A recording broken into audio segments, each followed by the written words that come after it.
صدیوں پرانا تاریخی شہر جسے مدینہ الاولیاء ملتان کہا جاتا ہے، یہ شہر کبھی دریائے راوی اور چناب کے قدیم راستوں کے قریب آباد تجارتی علاقوں سے جڑا رہا۔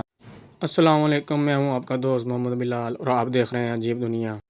آج ہم پہنچے ہیں ملتان کی سرزمین پر، ایک ایسا شہر جہاں ہر گلی میں تاریخ بولتی ہے۔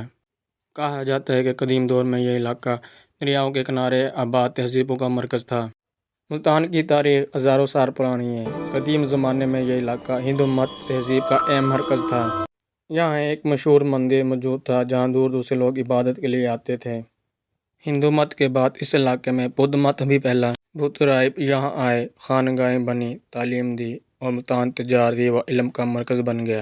چین سے آنے والے سیاح بھی ملتان کا ذکر اپنی کتابوں میں کرتے ہیں۔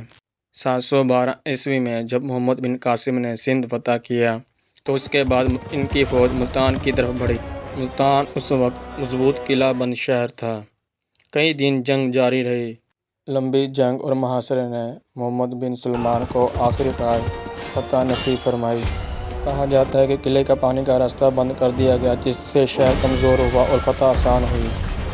محمد بن قاسم کی فتح کے بعد یہاں اسلام تیزی سے پھیلا۔ ملتان صوفیہ کرام کا مرکز بن گیا۔ اسی وجہ سے اسے اولیاء کا شہر کہا جاتا ہے۔ محمد بن قاسم نے ملتان میں امن قائم کیا، لوگوں کو مذہبی آزادی دی اور شہر کو اسلامی سلطنت کا حصہ بنا دیا۔ ملتان کا ذکر قدیم ہندو کتب میں بھی ملتا ہے۔ کچھ مورخین کے مطابق یہ شہر سکندر اعظم کے دور 326 قبل مسیح میں بھی موجود تھا۔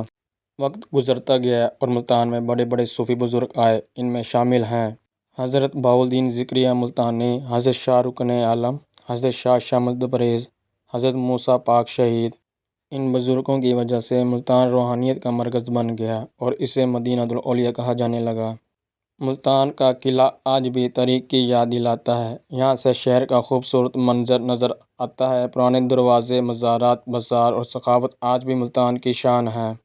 اگر آپ کو یہ ویڈیو پسند آیا ہو تو ویڈیو کو لائک کریں اور چینل کو سبسکرائب کریں اور بیل آئکن کا بٹن دبائیں۔